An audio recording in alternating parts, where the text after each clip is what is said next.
안녕하세요. 서디고 1학년 학생들. 자, 오늘은 12월 4일 토요일 밤 11시 39분입니다. 자, 늦은 시간이긴 하지만 오늘 12시 전에 기말고사 보기 전에 영상을 올려드린다고 약속을 했기 때문에 지금 빨리 강의를 찍어서 올려드리도록 하겠습니다. 시험 범위는 전부 세 가지 챕터로 나누잖아요. 이제 첫 번째가 이제 산염기이고요. 그 다음에 이제 지질시대. 여기 지질시대 여기 요 부분 그리고 기후변화 이렇게 세 가지의 범위인데 우리가 시험 문제는 전부 24문제예요. 그러니까 객관식 20문제 그리고 선원수령 4문제 주관식 이렇게 이제 전부 합쳐서 24문제인데 이 중에서 이제 4분의 2가 이제 산염기에서 출제가 되고요. 그 다음에 기후변화에서 4분의 1 그리고 지질시대에서 4분의 1, 기후변화에서 4분의 1 이렇게 출제가 됩니다. 문제 출제는 산염기에서 가장 많이 나오기 때문에 여러분들 학습하실 때 좀 도움이 되시기를 바라겠습니다.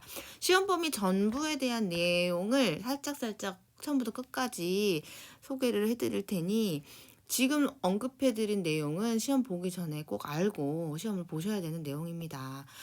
자, 일단은 산염기에 대한 이야기부터 시작하도록 하겠습니다. 일단 산과 염기의 각각 특징에 대해서 꼭 알고 있으셔야 되죠. 여기 194페이지에 보면 뭐 그런 이야기들이 나오게 됩니다. 자, 여기 탐구하기에 보면은요. 조금 이따 계속 배우겠지만 식초는 산의 대표적인 용액이고 염산도 대표적인 산이죠.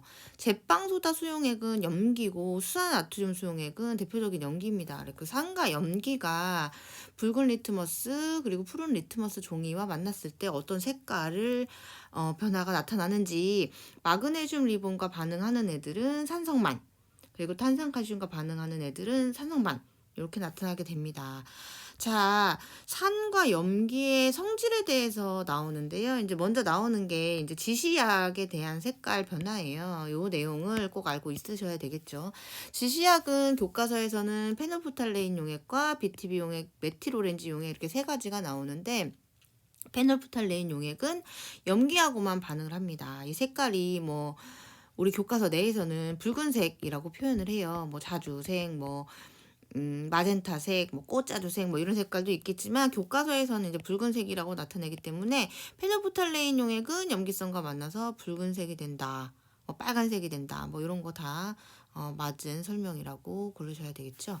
자, BTB 용액은 조금 색깔이 다양하게 나타나는데 산성과 노란색으로, 중성과는 초록색으로, 염기성과는 파란색으로 나타납니다. 자, 우리 수행평가 본 학생들은 색깔 잊으시면 안 되겠죠. 자, 메틸오렌지는 산성하고만 붉은색으로 반응을 하고요.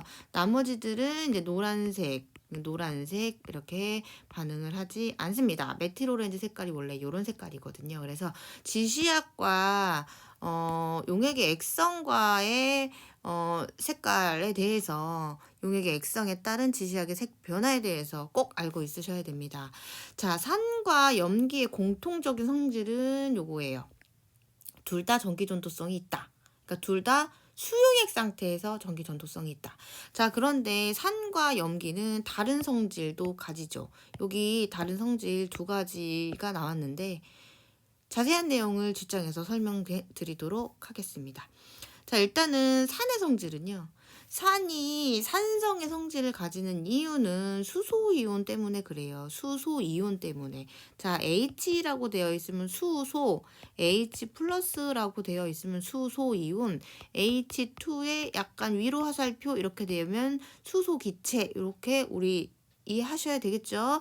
자, 여러 가지 산들은 수용액 상태에서 수소 이온을 내놔요. 이 화학 반응식까지 우리 다 아실 필요는 없지만 산성의 공통적인 특징을 나타내는 이유는 수소이온 때문이다 정도는 알고 있으셔야 됩니다. 그래서 수용액 상태에서 수소이온을 내놓는 물질을 우리가 산이라고 부르는데 산이 산의 성질을 나타내는 이유는 수소이온 때문이다라는 것이죠. 자, 산의 성질을 언급해 드리도록 하겠습니다. 산은 신맛이 나고요. 그리고 산은 금속과 반응해서 수소 기체를 발생시켜요. 수소 기체는 여기 화학 반응식이 있죠. 자, 이거 조금 이따 설명을 다시 해드리도록 할게요. 자, 달걀 껍데기 탄산칼슘과 반응하여 이산화탄소 기체를 발생시킵니다. 푸른 리트머스 종이를 붉게 변화시키고요. 페놀프탈레인 용액과는 반응을 하지 않습니다. 그리고 이 2번 수용액상에서 전류가 흐른다. 이거는 산의 성질만이라기보다는 염기의 성질이기도 합니다. 그렇기 때문에 얘는 이제 산과 염기의 공통적인 성질이라고 생각하시면 되고요. 산만의 성질은 신맛이 난다. 금속과 반응하여 수소 기체를 발생시킨다. 탄산칼슘과 반응하여 이산화탄소 기체를 발생시킨다. 푸른 리트머스 종이를 붉게 변화시킨다. 이렇게 정리하시면 되겠죠. 자, 어떤 용액이 산이냐라고 물어보면 레몬, 식초, 탄산음료, 김치, 유산균 음료, 그리고 아세틴 살리실살 계열의 해열제나 진통제 같은 것들도 산성 물질을 포함한 물질들이라고 생각하시면 되겠습니다. 자, 위에 마그네슘 리본과 붉은 염산이 만나는 이 반응을 반응식으로 나타내면 아래와 같은데요. 마그네슘과 수소이온, 마그네슘과 수소이온이죠. 수소이온이 반응을 해서 마그네슘 이온과 그리고 수소 기체가 발생이 됩니다. 그래서 이 반응이 지속이 될수록 수소이온은 점점 줄어들 것이고 수소 기체는 점점 많아지겠죠. 자, 산성의 성질입니다. 자, 그러면 우리 염기성의 성질을 알아보도록 하겠는데요. 염기를 나타내는 이유는 수산화 이온 때문입니다. OH-로 나타내는 수산화 이온이죠. 자, 똑같이 염기의 성질에 대해서도 배워보겠는데요. 염기의 성질은 쓴맛이 나는 게 특징이고 수용액 상태에서 전류가 흘러요. 이거는 산의 성질하고도 똑같은 거죠. 공통적인 성질이죠. 그리고 금속과 탄산칼슘과 반응을 안 합니다. 그러니까 금속과 반응하거나 탄산칼슘과 반응해서 기체 발생한 애들은 이제 산성이죠. 단백질을 녹이는 성질이 있고요. 붉은 리트머스 종이를 푸르게 변화시킵니다. 그리고 페놀프탈레인 용액과 만나서 붉은색으로 변화를 하죠.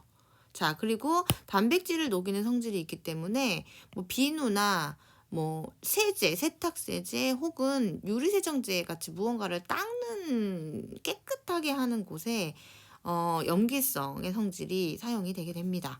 염기의 특징을 나타내는 물질들은요. 비누, 하수구세정제, 그리고 유리세정제, 제빵소다 수용액, 치약, 제산제 이런 것들이 들어갑니다. 제산제는 위의 산성 때문에 위가 쓰릴 때 먹는 약이고요. 겔포스 뭐 이런 거.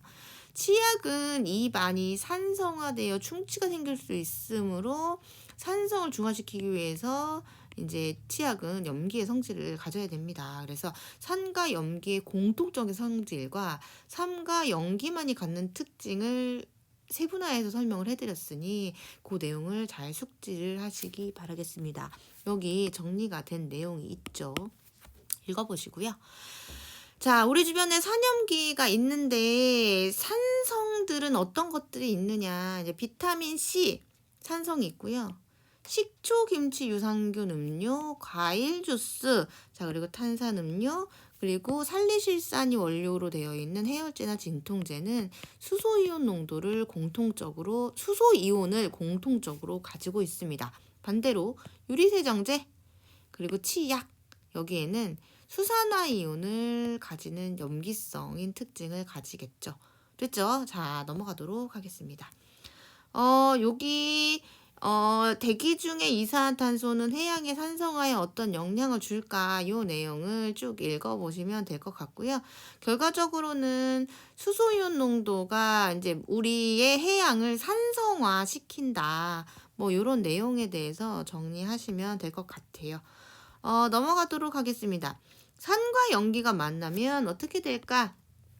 산과 염기가 농도가 같을 때는 같은 양이 만나게 되면 중성이 됩니다. 이걸 우리가 중화라고 이야기를 하고요. 중화 반응이 일어나게 되면 물과 그리고 중화열이 발생을 하게 됩니다. 관련 내용들 나오고요. 중화 여기 보면 이제 이 탐구 내용은 산성용액인 염산과 염기성 용액인 수산나트륨 용액을 양을 각각 달리 하면서 중화열이 어떻게 발생을 하는지를 본 실험의 내용인데, 결과적으로 봤을 때는 산성과 염기성의 양이 1대1로 만났을 때 가장 높은 중화열을 나타냅니다. 그러니까 반응할 수 있는, 그러니까 둘 중에 하나가 너무 많아도 소용이 없어요. 두 개가 양이 똑같이 많아야 되겠죠. 여기서는 얘가 2ml 밖에 안 되니까 2ml, 2ml씩 반응을 할 거고, 여기는 4ml, 4ml씩 반응을 할 거고, 6ml, 6ml 반응을 하겠죠. 4ml, 3ml, 2ml, 2ml 반응을 하기 때문에 6ml, 6ml 반응한 얘가 가장 많은 반응열, 그러니까 중화열을 낼 것이다 라는 것입니다. 쭉 읽어보시고요. 자, 우리 중화에 대한 이야기를 다시 한번 설명을 해드리면, 산에서 나온 수산화, 죄송합니다. 산에서 나온 수소이온과 염기에서 나온 수산화 이온이 만나서 이제 물을 만들죠. 그 물을 만들고, 그리고 이때 열이 발생을 하는데 이것을 중화열이라고 이야기를 합니다. 그래서 산의 수소이온과 염기의 수산화이온이 만나서 물을 만드는 반응을 중화 반응이라고 이야기를 하죠. 그때 산을 나타내는 용액과 염기를 나타내는 용액의 양이 달라지게 되면 그 용액은 산성일 수도 있고 염기성일 수도 있고, 그 두 용액의 용량이 같으면 중성일 수도 있고 그런 것이겠죠. 읽어보시면 될 거고요. 중화 반응이 일어날 때 열이 발생을 하는데 이것을 중화열이라고 부른다. 아까 이거 실험에 나왔던 내용인데요.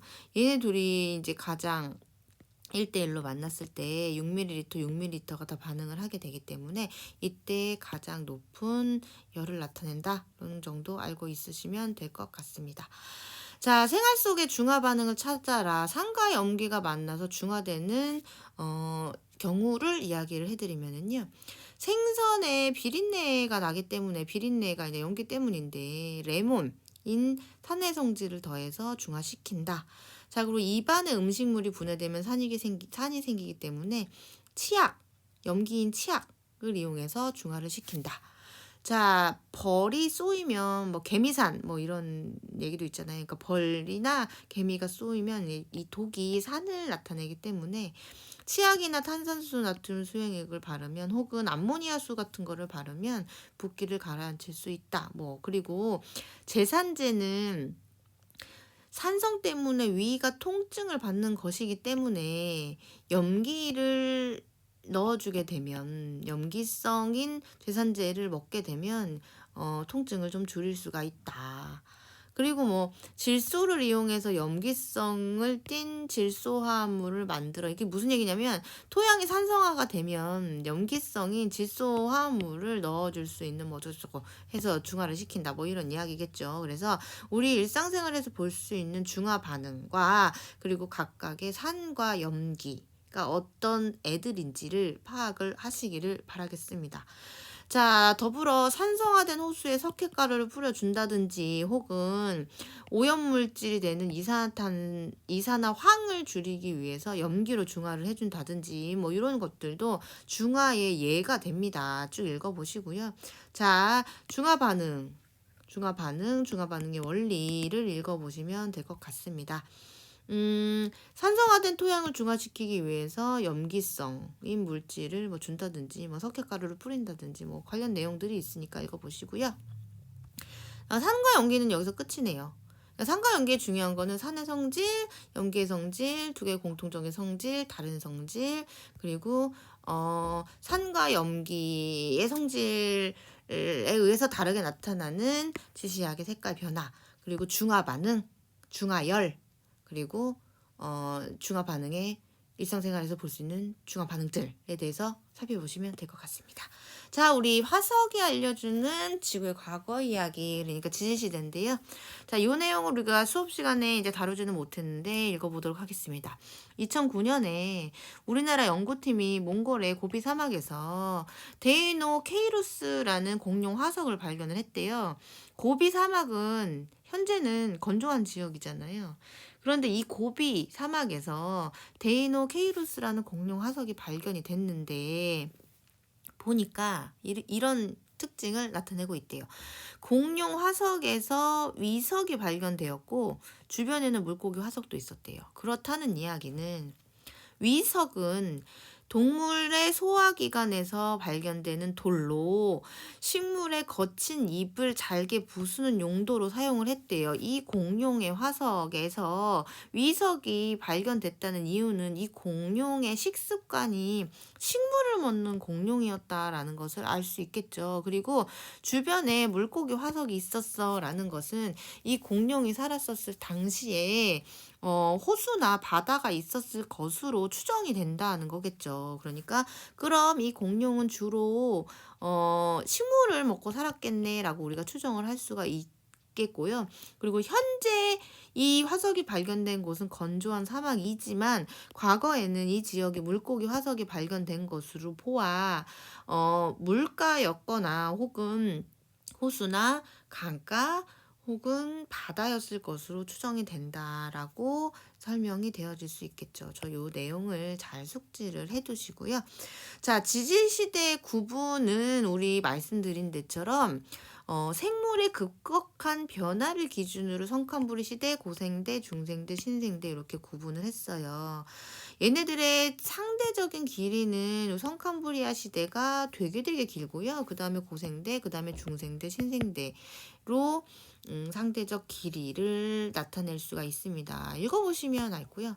자, 지질시대의 특징들은 이제 성칸부리아 시대부터 시작을 하자면 우리 학습지에도 나와 있지만 성칸부리아 시대 때는요. 오존층이 없었기 때문에 바다에서 최초의 생물이 출현을 했고 그때 출현한 생물은 이제 남세균이죠. 남세균은 광합성을 할 수 있어서 물속에서 그러니까 얕은 바다에서 광합성을 해서 산소를 만들어냈습니다.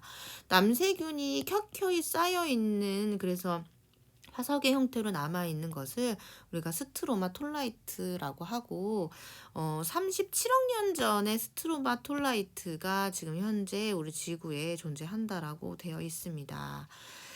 자, 요거는 이제 남세균에 대한 그림들이고요. 그리고 이거는 이제 스트로마톨라이트 이제 화석의 사진입니다. 자, 고생대로 넘어가게 되면 고생대 때는 드디어 오존층이 완성이 됐죠. 그래서 물속에 있는 생물이 육지로 기어 나오게 됩니다. 읽어보면 삼엽충과 완종류 같은 해양 무척추 동물이 고생대 때 굉장히 번성을 했고요. 그리고 어류도 번성했죠. 우리 갑주어 말씀드렸죠. 그리고 육지에는 양서류와 곤충이 번성을 했대요. 자, 그리고 오존층이 생기면서 바다에 살던 생물이 육지로 진출을 하게 됩니다. 양치식물이 엄청나게 번성을 하고 얘네들은 곧 석탄층을 이룹니다. 양치식물의 대표적인 종류가 고사리라고 그랬잖아요. 이제 고사리가 쌓이고 다져지고 굳어져서 이제 석탄을 만들게 되죠. 그리고 고생대 말에는 여러 대륙이 뭉쳐서 판게아를 형성을 했습니다. 그리고 자, 여기가 이제 삼엽충의 모습이고요. 고생대의 대표적인 해양 생물이죠. 자, 갑주어 대표적인 고생대의 해양 생물입니다. 양치식물 고생대 때 번성했던 양치식물이죠. 이제 고사리 같은 애들도 양치식물의 종류고 고사리는 그러니까 양치식물은 다져지고 굳어져서 석탄층을 만들었다. 정리해 주시면 돼요. 고사리는 양치식물은 고생대부터 지금까지도 살고 있는 것이죠. 자, 고생대를 했으니까 이제 중생대를 해볼까요? 중생대는 파충류의 시대예요. 공룡의 시대라고 불리죠. 포유류와 조류도 이 시기에 등장을 하게 됩니다. 해양에서는 암모나이트가 그리고 육상에서는 거시식물 그러니까 은행나무나 소나무, 소철 같은 거시식물이 번성을 하게 됩니다. 중생대의 모습이에요. 자, 날아다니는 익룡 그리고 공룡 종류 많이 보이죠. 은행나무고요. 거시식물. 얘는 지금까지 존재를 하죠. 암모나이트는 중생대 말에 멸종을 했습니다. 자, 암모나이트 모습은 이렇게 생겼고요. 그리고 신생대를 해볼까요? 신생대는 포유류의 시대라고 부르고 거대 대형 포유류가 신생대 때 등장을 합니다. 빙하기와 간빙기를 반복을 해왔고요. 매머드 그리고 속시식물이 번성을 하고요. 바닷속에는 이제 화폐석이 번성을 했습니다. 자, 화폐석은 이런 형태 바다에서 존재를 했던 애들이고요. 매머드 육지에서 존재를 했던 애들이죠. 자, 그리고 이제 멸종에 대한 설명을 해드리겠는데요. 일단은 환경이 변하면 그 속에 살아가는 생물도 당연히 영향을 받습니다. 요 밑에 환경이 변하면 생물이 어떤 영향을 받는지 얘들에 대해서 나와 있고요. 그리고 요 페이지에 보면 위에 있는 내용은 고생대 말의 생물이 멸종한 이유에 대해서 설명을 하고 있고 요 아래는 중생대 말의 생물이 멸종한 이유에 대해서 설명을 하고 있습니다. 고생대 말의 대표적인 해양 생물들이었던 그 삼엽충과 완종류가 멸종을 하게 되거든요. 그 이유가 화산 분출로 인해서 나온 화산 가스들에 의해서 지구의 기온이 높아졌기 때문에 바닷속의 기온도 높아지고 그러니까 바닷속의 수온도 높아지고 바닷속의 수온이 높아지게 되니까 바다 수온이 높아지게 되니까 생물종들 해양 생물들이 호흡이 굉장히 많아지게 되고요. 물속의 산소를 다 소진하게 되니까 바닷속에 살고 있는 생물이 대멸종을 맞이하게 되는 것이죠. 그래서 이때 생물종의 90% 이상이 멸종을 하게 됩니다. 중생대 말에 공룡이나 암모나이트 같은 애들이 멸종을 하게 되는데요. 그 이유는 운석 충돌이 유력합니다. 운석 충돌로 인해서 생긴 재와 먼지가 하늘로 올라가서 햇빛을 가려서 햇빛을 반사를 시키죠. 그렇기 때문에 기온이 내려가서 그때 공룡이 멸종했다라고 이야기하는 썰이 있습니다. 관련 내용은 우리 수업 시간에 자세히 말씀도 드렸고 강의에서도 잘 다루고 있으니 한번 읽어보시고요. 자, 멸종은 끝이 아닌 새로운 시작이죠. 환경 변화에 의해서 많은 종류의 수가 멸종을 하지만 그 멸종한 생물의 자리를 채우기 위해서 변화에 살아남은 종들이나 혹은 새로운 환경에 적응하는 종들이 그 자리를 메우게 됩니다. 자, 생물 멸종에 대한 이야기가 나오는데요.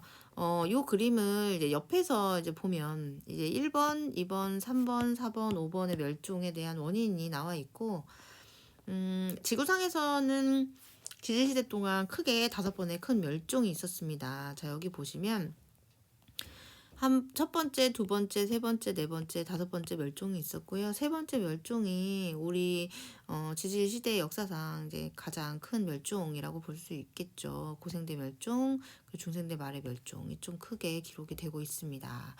자, 요거 성칸브리아 시대가 가장 길었다는 거 지금 상대적인 지질 시대의 길이도 알고 있으시면 되고요. 요 부분들은 다 알고 있으셔야 되는 내용이에요. 답들이 아래 써 있으니까 꼭 풀어봐 주시고요. 대멸종이 일어난 횟수는 5번이다. 그리고 멸종은 여기 3번 멸종과 5번 멸종이 조금 큰 편인데 3번 멸종이 가장 큰 멸종. 여로 기록되고 있다라는 거 조금 알고 있으시면 되겠습니다. 고생대, 중생대, 신생대죠. 자, 지질시대는 여기로 끝이고요. 워낙 많이 했으니까. 자, 기후변화에 대해서 설명을 해드리도록 하겠습니다. 기후변화는 말 그대로 과거부터 현재까지 기온이 들쑥날쑥 했었던 것을 기후변화라고 이야기를 합니다. 기후변화, 과거의 기후변화를 알 수 있는 방법들은 이제 과학자들이 연구를 했는데요. 빙하 속의 과거 공기를 연구를 한다든지 혹은 나무의 나이테를 연구하는 방법으로 과거 기후를 우리가 추정을 해냅니다. 지구의 기후는 왜 일정하지 않고 들쑥날쑥했느냐에 대한 여러 가지 가설들이 있는데요. 그 중에 이제 3가지 가설을 교과서에 다루고 있는데 첫 번째 가설이 화산 분출이 일어났기 때문이다. 화산재에 의해서 지구의 기온이 떨어졌을 것이다. 그리고 수륙 분포가 지구의 기후에 영향을 준다. 그리고 지구의 자전축의 기울기가 달라졌기 때문에 지구의 기후에 영향을 준다라는 것이고요. 이거 이외의 다른 가설들은 요 부분에 나오더라고요. 여기 교과서 269페이지에 보면 기후변화의 다양한 요인들이 나와요. 여기 뭐 5가지, 6가지 정도로 이제 제시가 되고 있는데, 잘 읽어봐 주세요. 요런 내용들이 이제 우리 기후에 영향을 줄 수 있다라는 겁니다. 자, 그리고 이제 대기대순환과 이제 해수의 순환에 대해서 해수의 표충순환에서 나오게 됐는데, 이 두 가지 내용이 우리 교과서에 지금 이 시점에 언급이 되는 이유는 저위도에 남는 에너지를 고위도로 전달을 해주는 애들이 대기와 해수의 역할이고, 그것들이 지구의 기후에 영향을 미치기 때문에 이 두 가지를 제시를 하고 있는 거예요. 대기 대순환은 길게 얘기 안 할게요. 우리 요거 그리면서 우리 공부했을 것이고요. 극순환, 페릴순환, 헤들리순환을 배웠을 거고, 그리고 지상에서 부는 바람, 무역풍, 편서풍, 극도풍에 대해서도 언급을 해드렸어요. 어쨌든 지구의 대기 대순환이 일어나는 이유는 에너지 불균형 때문이고, 이 에너지 불균형 상태를 해소하기 위해서 저위도에 남는 에너지를 고위도로 이동을 하는 것이 대기 대순환의 역할이죠. 그리고 이것이 우리 지구에 영향을 주는 의가 되는데, 요 내용들을 잘 읽어봐 주시고, 지구는 자전의 영향을 받기 때문에 이 세 개의 순환 세포로 복잡 다양한 형태를 나타내게 된다는 겁니다. 자, 무역풍, 편서풍, 극동풍 설명 다 해드렸고요. 바람이 365일 불면 그 바람에 의해서 그 아래에 있는 표층 해수의 움직임도 생기는데, 그 내용은 여기 밑에 있네요. 표층의 해수를 일정하게 움직여서 포층류가 발생을 하는데, 남반구, 북반구는 표층 해수가 순환을 일으키면서 만들어진다. 무역풍과 편서풍, 그리고 육지, 대륙의 영향으로 표층 해수가 만들어지는데, 북반구는 북반구 아열대 순환은 시계 방향으로, 남반구의 아열대 순환은 반시계 방향으로 서로 대칭 혹은 반대 방향으로 생기게 된다. 방향, 그리고 왜 이런 순환이 생기는지도 잘 이해하시기를 바라겠습니다. 자, 엘니뇨, 라니냐가 죄송합니다. 엘니뇨, 평상시 이 두 가지를 비교를 하셔야 되는데요. 엘니뇨는 한마디로 말씀을 드리면 무역풍이 약해지면서 동태평양 적도 해역의 수온이 평상시보다 높아지는 현상을 엘니뇨라고 이야기를 합니다. 자, 요쯤에서 일어나는 현상인데요. 무역풍이 약하게 되면서 동태평양의 수온이 예년보다 높아지는 현상을 엘니뇨라고 이야기를 하죠. 그래서 우리는 라니냐는 배우지 않으니까 평상시와 엘니뇨를 비교를 하셔야 됩니다. 우리 요 내용 설명하면서 되게 자세하게 설명을 해드렸고요. 이해 잘 안 되는 학생은 우리 온라인에 유튜브 채널에 있는 엘니뇨 수업을 참고를 하시면 되겠습니다. 살짝 설명을 해드리면, 평상시에 동태평양의 페루 앞바다, 그러니까 동태평양은 심해에서 찬물이 많이 올라오는 곳이기 때문에 수온이 낮고 기온도 낮고 하강기류 때문에 비가 원래 잘 안 와야 되는 특징을 가지고요.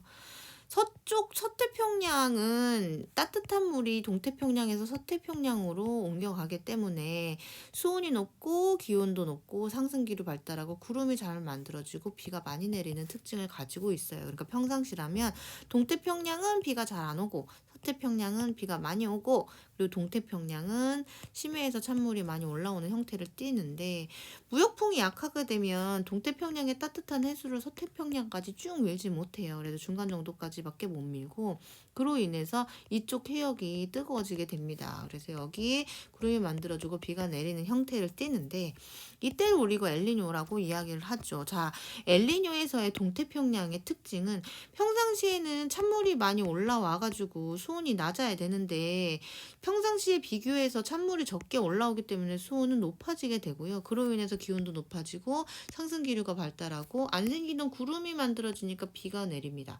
안 생기던 동태평양 쪽에 비가 내리다 보니 홍수나 폭우의 피해를 받는 거고요. 어획량도 줄어들게 되죠.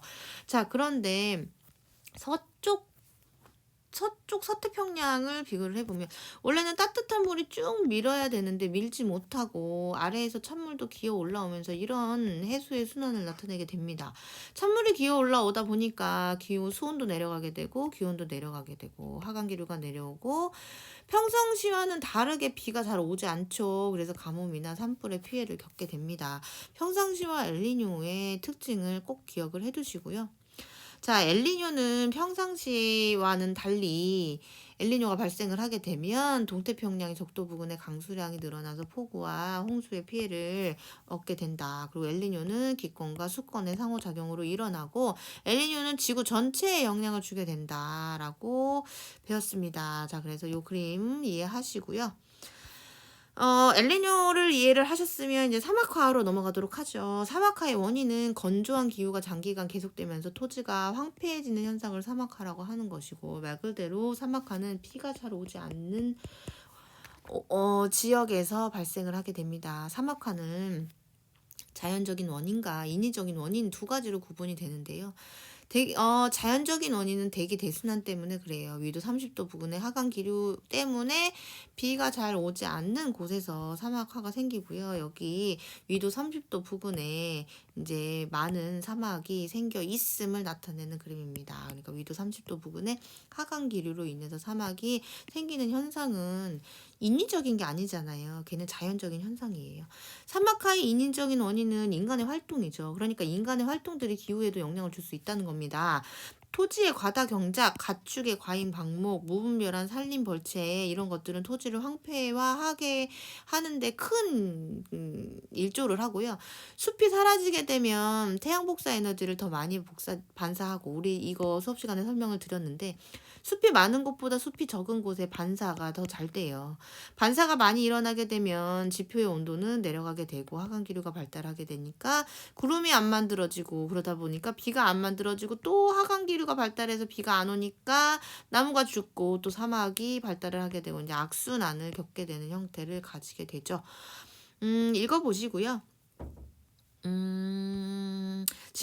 지구온난화는 화석연료를 인간들이 많이 사용을 하게 되면서 공기 중에 이산화탄소 농도가 높아지는 것이 최근 들어서 가장 심각한 원인이라고 일컬어지고 있습니다. 그래서 이처럼 지구의 기온이 계속 상승하는 현상을 우리가 지구온난화라고 이야기를 하고요.